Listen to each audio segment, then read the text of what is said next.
Hello guys, good morning from here. It's 1:44 a.m. on a Sunday, June 22nd, and I'll be looking at US oil, which is the same thing as the UK oil, and still same thing as WTI, which is the light crude oil right there. But I will be using UKOIL, and the broker I'll be using is FXCM. Now the reason why I'm using FXCM is because FXCM shows the full chart, unlike other brokers. For example, let me use O&O. Alright, let me use TVC.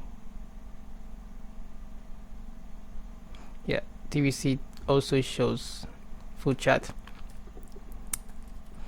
Let me use forex.com.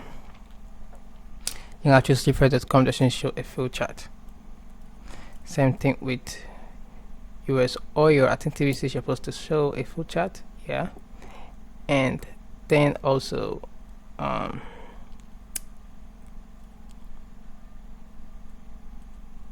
FXCM also shows a full chart. So we'll be going back to UKOIL. Alright, and I just want to look at UKOIL, and we are going to have a directional bias. I don't trade UKOIL but due to what is going on and the news I've been hearing about crude oil concerning the war between Iran and Israel, I decided to look into it and give us a analysis from my own end. Alright, so I'll be looking from the higher time frame. We start off from the 12-hour time frame, and I'll be breaking it down to the monthly time frame. I don't feel like going to the weekly or the daily time frame because I am not trading it, but looking forward to what is going to happen. And the next thing I'm doing afterwards is to look at stock market to see which company is focused on oil, stuff like that, or depending, whatever. But I think there should be an ETF. I will have to do research on that and some other stuff I need to do to see if there's an opportunity to get something off of the crude oil. Alright, so from the 12-hour time frame, I will be marking this high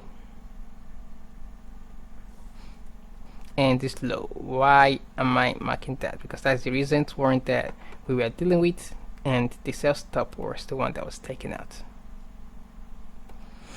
Okay, now if you look at this kind of like showed a bullish trend, and then we start to range. Okay, but now the next thing that goes into our mind is this right here.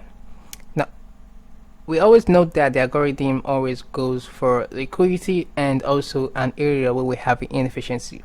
It goes for liquidity to take stop losses, to take pending orders, like to buy stop, to take stops, to take stops from those areas, which is the areas of highs and lows, areas of support and resistance. The second thing it needs to do is to go to an area where we have inefficiency, also favorably gap, both inefficiency, but in my own idea I see favorably gap has the small inefficiency, and then sell side inefficiency and buy side inefficiency are the large big ones that we see a very huge gap, a very huge inefficiency. That is the one I see has sell side inefficiency and the buy side inefficiency. Alright, so now when we see this massive move downwards and a sweep on this area of liquidity, which is an area of support that we are having right there. Alright, the next thing that comes into our mind is for price to refill the inefficiency that we have here, and we'll be looking forward for sales. Price needs to balance that. Alright, so that was what we find happening right here. Price trades into it, right? It ranged below the bottom of below the high of this candle, and we finally trade massively down to hunt this low right there. We finally did a sweep on that low, and then we finally trade out of the fair value gap because we are all of these sales are inefficiency because we are done filling up that inefficiency with buy orders, and then it's sold to take that liquidity rested on this low, and then we finally came back to take it out, and we're finally drawn to this area of buy stop. We took that liquidity. Now once that happened, what comes into our mind is what was responsible to take that high. Now we can clearly see and identify that we have this high. Okay, let me start from here. We have this low, we have a retracement, and we formed a high. Price trace lower, we have this low, which took that liquidity from there, and then we finally have a high. What is responsible to take this high, breaks out of the sales inefficiency, and also take this high? We have this bearish, we have this candle right here, which is an area of demand. That would be what I'll be looking at as my my older block. I don't know which color suits my background, so because none of them seems visible. Let me just stick with blue. Red. We just use red, and we use 2 pixel. That is clean. All right. So this candle here is what was responsible for. So we are going to identify it because it was the candle responsible to trade lower and take liquidities that were resting right here. All the liquidity right there. Now this is just 12 months time frame. Okay. Now we'll also be marking this recent range, 12-month low, 12-month high, and now changing that to back to black with 1 pixel, black, 1 pixel. So we can now safely go down to the 6-month time frame. Clearly seeing the 6-month time frame, it is very clear, unlike when we are in the 12-month time frame, right? We can see clearly that we now have high, low, high, and then a retracement down into this demand zone, and in confluence to that demand zone we have an extra confluence, which is us having this buy side inefficiency. We have that 6-month fair value gap, right? And the next thing that we are going to do is to identify the area of equilibrium. So I will take this to here, and it's touched it to the pip, to 50%, and I will copy this and put it right there at the 50%, and then take this off. This I'm gonna change it to blue right there, and I'm going to lock it. Alright, that is all I need to do. And yeah, let's change this also to blue and 2 pixel, lock it. Change this also to 2 pixel, change it to blue, we lock it. Alright, so I don't want to get my chart messy, just leave it like that. Very clean of the 6 months time frame. And also looking at this right here, a sweep of previous 12 months low, which is they were currently at the 6-month time frame, so each candle represents 6 months.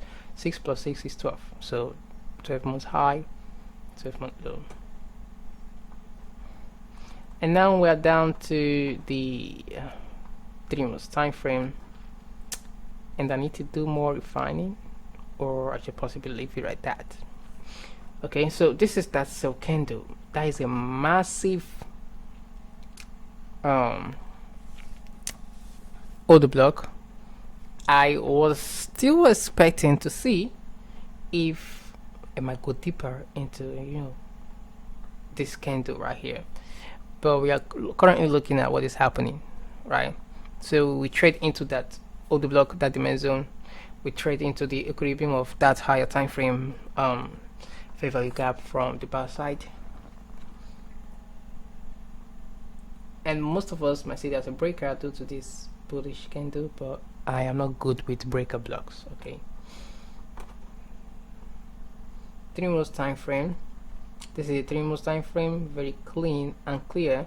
Now I'm looking at this right here, and we can see that this movement is very slow. It doesn't have momentum, doesn't have impulse, and we don't have that structure of lower lows and lower highs, but we're having a choppy market, and right here the market's ranged right here. So now I'm expecting price to trade higher for that 12-month high, and we're looking forward for it to continue to this high, because this order block is what we have been responsible to go for this high. So price needs to trade back into it and then continue to go higher, unless otherwise it decides not to go for the high and shift its trend. I am not the market. The market might decide to shift depending on whatever is going on. So the prediction right here is the first target is gonna be this high, though it's a bit close to that, but I do know it's gonna go for this 12-month high where we have this buy stop, and the closer one also we have this buy stop, and I'm looking forward to see when it's gonna go for this high in the price of $133. We can see that movement, that impulse movement right here being formed on the 1-month time frame, and what comes into my mind is I'm expecting this sell candle to be that old block that price is likely to be traded back into and then continue to go higher. So we'll be marking this and be expecting to go take that high. After taking that high, I don't know if it is most likely to trade backwards into that bullish order block and then go for that high. So this right here is an area of support level. I just feel like deleting all these things. My chart is looking messy. No, just remove them. Just remove them, okay?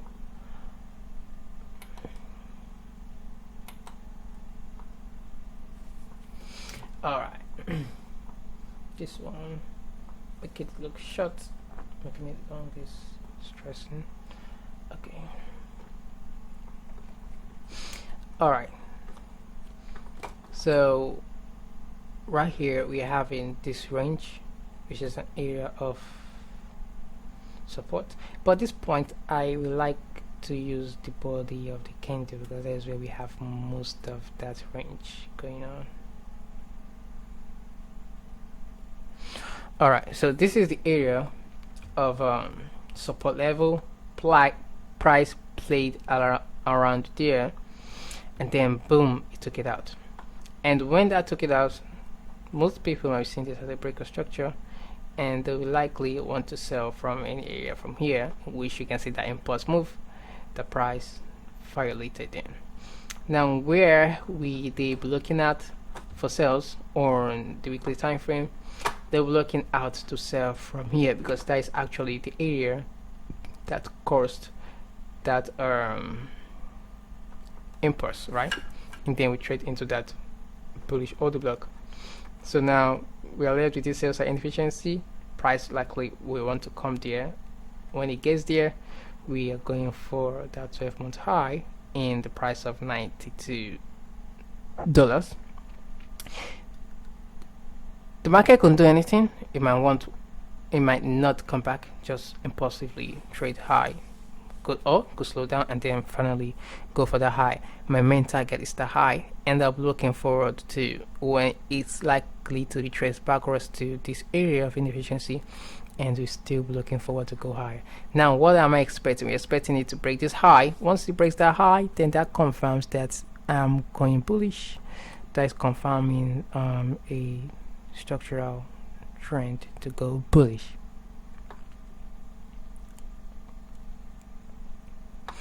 All right, so I already do know it's going to go for the high. Then once it does that, let's target the 12-month high, and we're going for the high.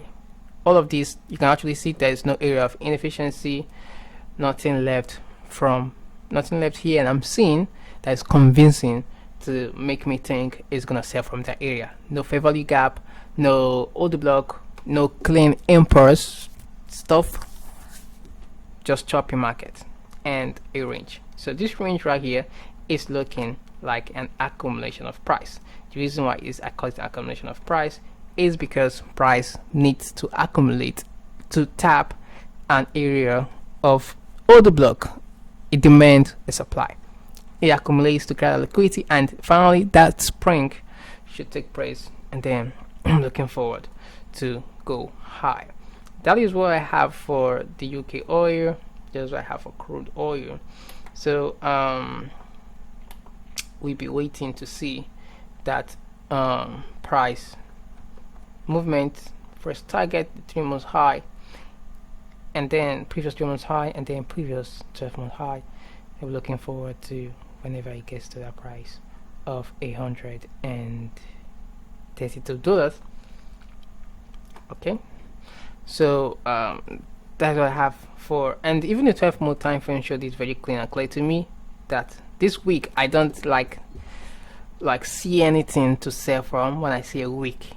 All right, so seeing a week tells me there's nothing inside there that confirms that's gonna sell from there.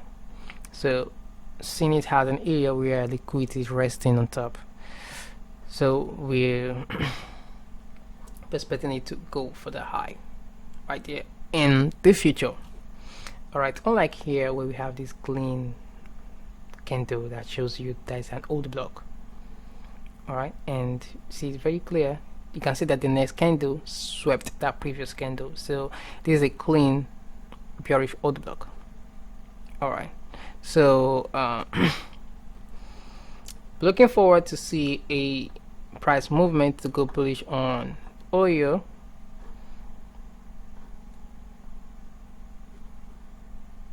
And yeah, that's all I have to say. And don't know if it might still likely want us to come back to this price, but I do know that we have traded into that order block, and we're waiting for the confirmation to go high.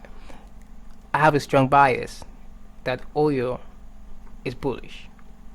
All right, so this is educational content to share what I see on the market, to share my insights, my analysis, and my progress with analyzing the chart, being the market analyst.